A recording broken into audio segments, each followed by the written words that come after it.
Almusal tayo guys. Chicken fillet, kimchi, chicken fillet, and kanin.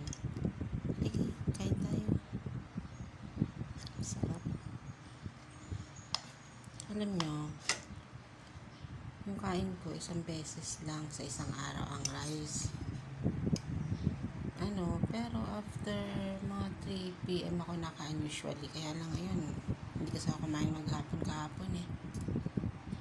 Hindi ko na kinaya. Kailangan ko na kumain. Baka mamatay ako. Ang sarap. Alam nyo guys, ang weird na lasa ng kimchi. Pero ang sarap.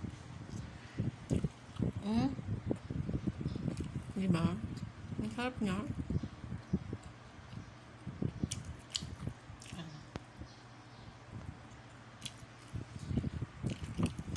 Since nagustuhan ko na yung lasa ng kimchi, next naman gagawin ko, pag-aaralan ko paano siya gawin.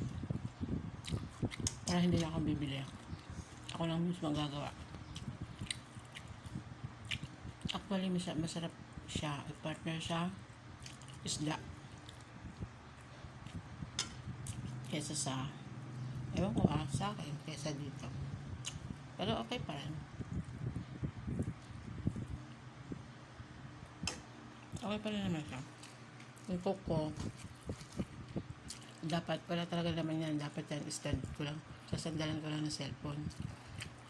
Kaya, nawakan ko lang ng cellphone eh.